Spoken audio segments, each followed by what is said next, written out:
This is Match Game 74, production number 0156, air date to be announced, VTR 21574, and it's take one.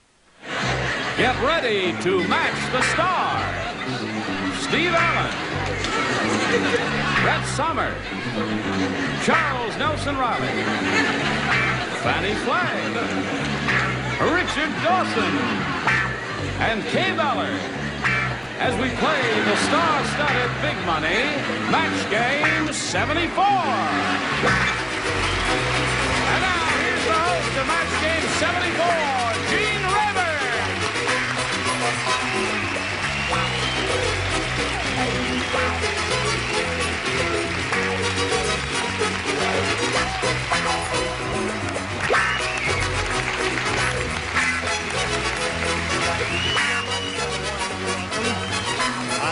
One and all, I'm very happy that you were able to join us today, and all of you lovely coconuts over here, because we couldn't do it without you. And I think all of us regulars ought to give a brisk round of applause to the new kid on the block, Steve Allen. Should we do that?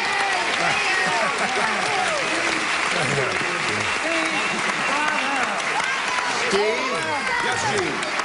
You've done it again. Oh, I didn't realize you could tell. Yes, Steve has written another book in 10 words or less. Would you tell us about it? It's a book. Time is up. No, tell us.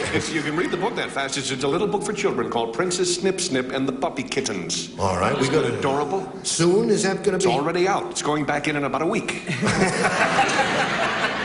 Kay, we haven't seen you in a long time. No. Nice to have you back with us. Thank you. I'm glad to be back. I'm happy you're happy to be back. Now let's say hello to our two players, shall we? Gladys Perry and Gary Kraber. Hello there. How are you, Gary? Gladys? Gary's the current champ. He has won.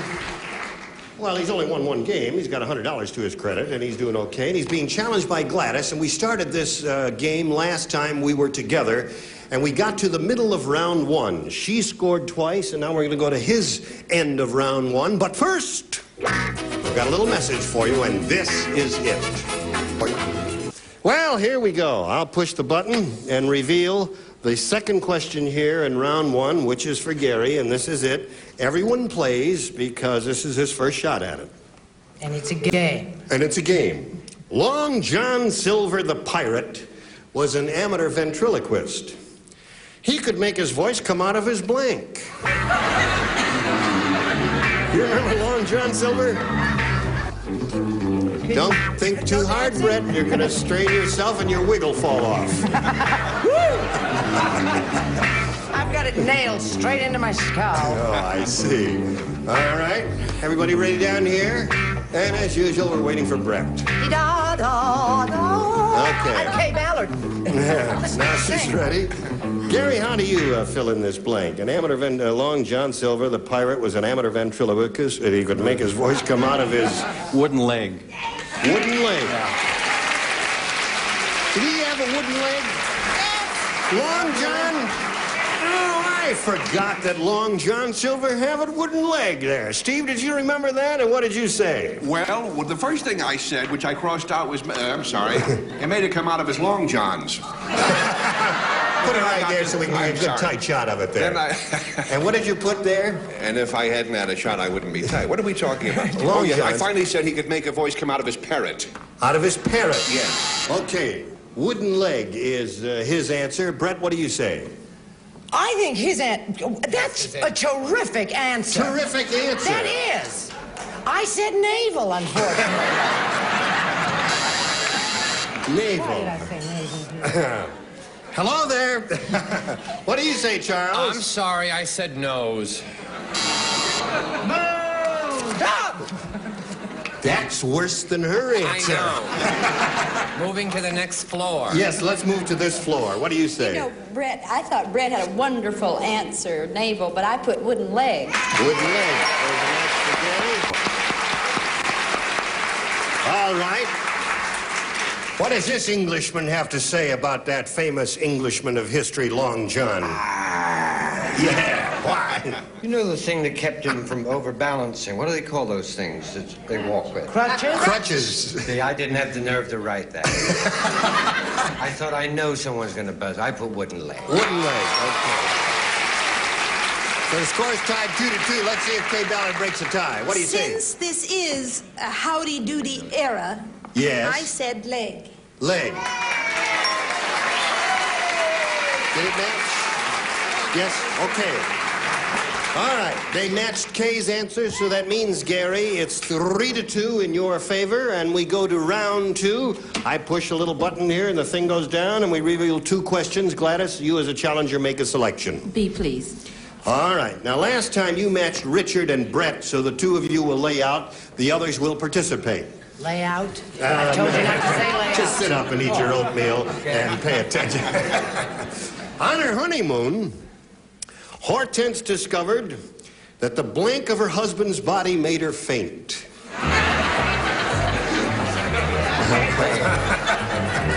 On her honeymoon, Hortense discovered that the blank of her husband's body made her faint. Steve's ready? I never get to answer the good stuff. All right.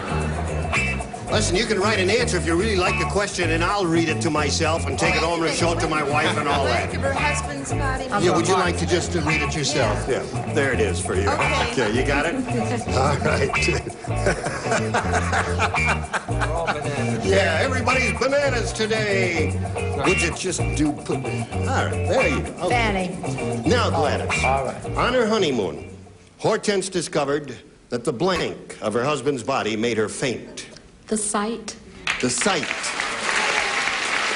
I think that's good. You think that's good? Yeah. I tell you, if I were playing a game, I would say sight. It sounds like a good answer to me. What did you say? Well, on her honeymoon, if her husband's body was blank, that would make her faint. But I actually said sight. Very good. All right. Now we'll skip over to Charles. I said sight anyway. You said sight anyway. I was going to say sight, but it was the energy crisis and the lights were low, but she had to wait till the touch to pass The touch. out. The touch of her husband's body, and she Turning on faded. me already in- That was some fancy honeymoon they were on. Okay. What do you say? Oh, Gladys.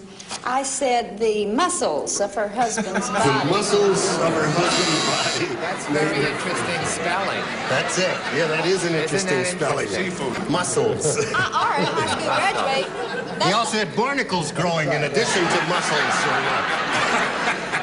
Okay, in the strangest places. Listen, Kay, what do you say? Having total recall. Having total recall. Yes. Lots of hair. Hair. Okay, so you pick up one match there, and at this moment the score is tied 3-3. We go to Gary's end of the round, and you need one match to win another game, Gary. Now, last time you matched the lower tier, so these people will not participate. This is just for you up here. Oh, we do. Mark said, boy, the Hollywood Unemployment Office is unique. People go there in their blanks. In their blanks. That's what Mark said. Hollywood Unemployment Office is unique. People go there in their blanks. No help from the audience, if you please. We appreciate your enthusiasm, but you see your answers may be rotten. All right? This is taking a little time because it's long. But I'm finished quicker than Charles. Come along, Charles. Charles is dilly-dallying. Now he's ready. So we call on Gary for his response. Mark said, boy, the Hollywood Unemployment Office is unique. People go there in their blanks. Gee, I'll say costume.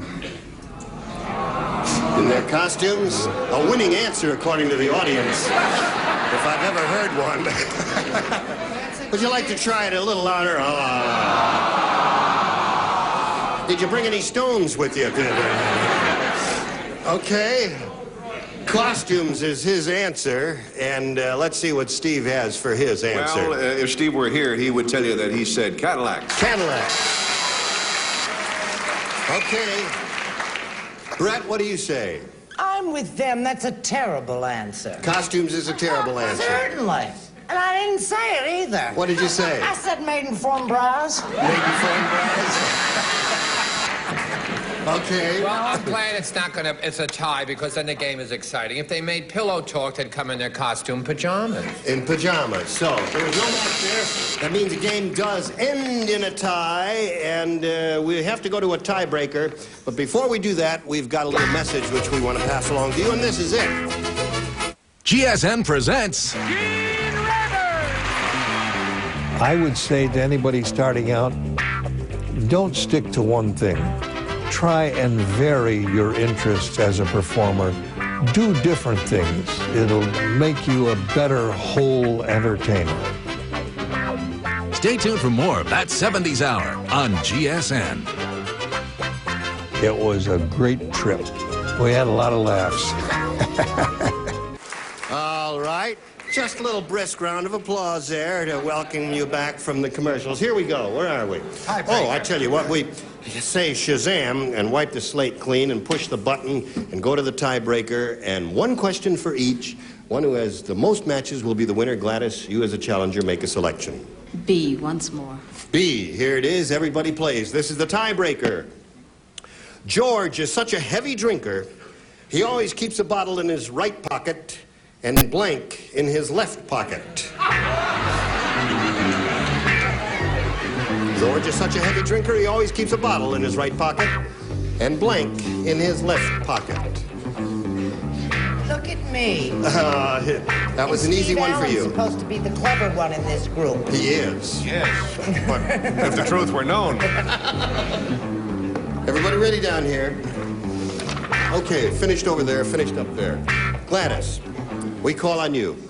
George is such a heavy drinker, he always keeps a bottle in his right pocket and blank in his left pocket. Ice. Ice? I know. That's not a bad answer, is it? Oh, glass and ice. Some of the audience likes that answer. Don't you think that's pretty fair? Well, we'll find out. He sure must have a cold blank, I'll tell you that. Anyway, she says ice, Steve. What do you say? I think Gladys could get a job writing jokes. That's a very funny answer. It is. It's funnier than mine. I said he had a cork in his left He had pocket. a cork. The bottle was open in his right pocket. I see, okay. Brett, what do you say? I speak from personal experience, Yes. and I want you to know that you do get a very cold pocket. I said ice. Ice. Okay. But it's worth it. Right. Charles. Gladys is not such a dummy. Oh, look at her going there. Another heavy drinker to our left. Yeah. All the winos are coming up with the right answers up there. What do you say there? I am so glad to hear that answer because they've been to my home and I can't tell you what I thought when they left. I said he carried a glass in the other pocket. A glass. Aye. Yeah. He walked around a lot, naturally, there. Richard? That answer is one of the reasons you haven't been invited to my home. Ice. Ice is another match. To three. She's doing okay, Kay. I'm sorry about this, Gladys, but I said a chaser. A chaser. He's a mixed drinker, a you know. little mixer there. Daiquiris. When you All love right. daiquiris, you've So got you to got have half of them, and that's Let's pretty get good it there straight. for a tiebreaker. Now, Gary, you need 3 to tie again. 4 will win the game. Everybody plays. Hilda brought her cannibal boyfriend home to blank her mother. Yep. Hilda brought her cannibal boyfriend home to blank her mother.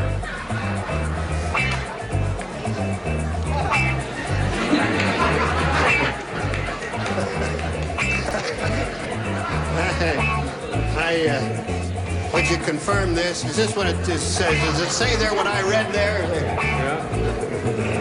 That's what it says. That's what there. it says. Yeah. Okay. I love it. He gave it to Helen Keller. Lidsville, are you ready? Yes, sir. Okay. Everybody ready down here? Gary. Hilda brought her cannibal boyfriend home to blank her mother. Eat her mother.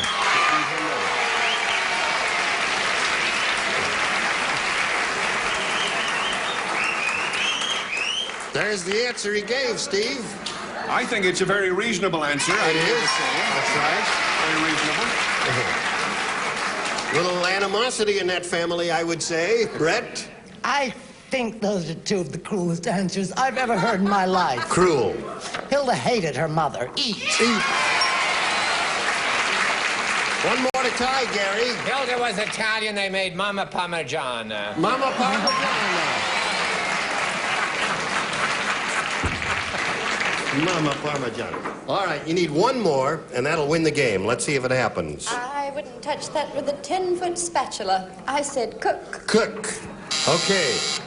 All right, still tied. Let's see if Mr. Dawson breaks the tie. Guess who's coming to dinner? Oh, I said cook.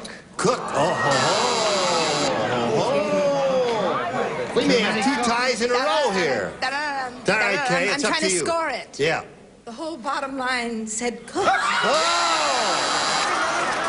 Everybody up there said eat. Everybody down here said cook. All right, so we got another tie going. That means we've got to go to another tiebreaker.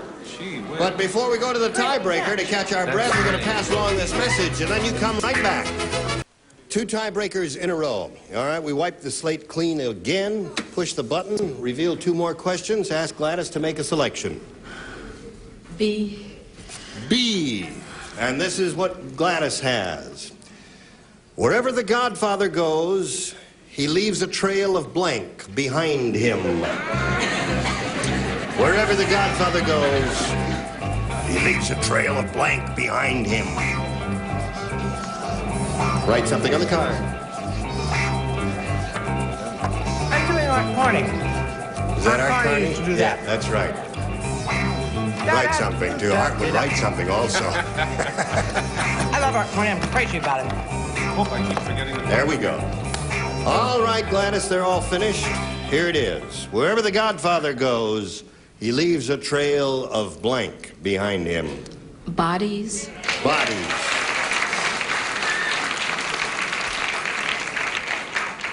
He leaves a trail of bodies, she says. Steve, I love it what when do you you have say? Steve, what do you say? Well, I was tempted to say marinara sauce. But I said blood. Leaves a trail of blood behind him. Okay. Group of vampires That's clapping right. blood out there. What is that? You say blood and they go out of their crazy. Yeah. What's that? A goofy What do you bunch want, there. Bud? Brett, what do you say? I say, give me that bell, sweetheart. Bodies. Bodies! There it is. There's one for you, Gladys. Charles. I'm sorry, where there are bodies, there's that blood again. Blood, all right. So we got two bloods and one bodies. What do you got there, Fannie? The real answer, he leaves a trail of Al Martino records. However, I said spaghetti. Leaves a trail of spaghetti. Right. You can always tell a real Italian the way she spells spaghetti, right? Okay. That a girl spelling doesn't count here. Muscles. Here we go. Richard? Well, spelling didn't count, but you're abusing the privilege. Body. Body. There's two. Okay. If you're going to have bodies, you're going to have blood, but you cannot do it without bullets. Bullets. So, you scored twice there, and now let's see if we Sorry, break the Gladys. tie here. 2 for you, 2 to tie, Gary, 3 to win. 2, 3, And 3 for me. Andy said, what a crazy restaurant I ate in last night. You've heard of strolling violins? Believe it or not, this place had strolling blanks. I'd be happy to answer that if I understood it. Well, Andy said, what a crazy restaurant I ate in last night. You've heard of strolling violins. Well, believe it or not, this place had strolling blanks.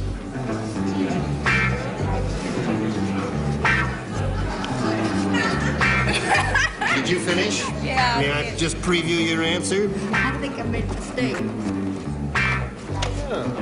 That's all right. All right, listen. I Ready? can't. No, I Doesn't can't even. make you a bad I don't even know what to say. Can I put it just a big blank? Can No. I negate myself?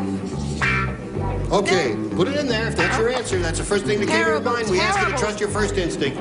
Okay, Gary. Andy said, what a crazy restaurant I ate in last night. You've heard of strolling violins. Well, believe it or not, this place had strolling... Girls. Strolling girls. Remember our former champion? Well, I don't know. That may be the winner. Who knows what these people will say? They're apt to say anything. Steve, what do you say? Well, at first I thought of strolling frog's legs, but then I thought he would be unlikely to say that. So I said strolling streetwalkers. Strolling streetwalkers. Okay. Who else would be strolling? That's right. Walking around. All right, there it is. That matched. Yeah, there you go, The judges Brett. are very easily pleased. That's right. Brett, what do you say? Please do it again. I say I'm sorry I ate that Butterfinger. I was just sitting here, I just ate it, I forgot all about it. That's a terrible answer, but mine isn't any better. I said waiters. Waiters, strolling waiters. All right, Charles, what have you got? If you bought streetwalkers, maybe you'd buy nude. Nudes. No. Yes or no? No, I guess not, because it could be men. Flanny, what did you say? Oh, well. I Go. was thinking strolling violins. I was thinking of musical instruments. I said strolling organs. Okay. So there's no match there. Richard? Without any further ado, I said waiters. Waiters, there. You got a match, Kay, there. mandolins, so I said banjos. Banjos. So the winner is Gladys Perry. Congratulations. Come on down, Gladys.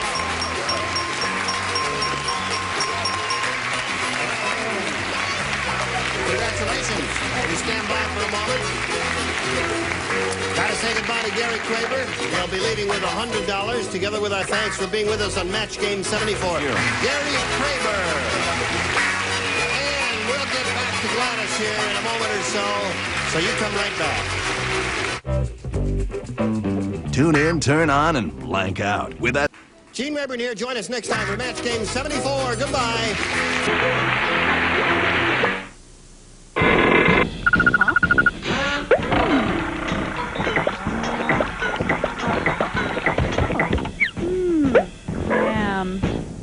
Bill Kaufman production.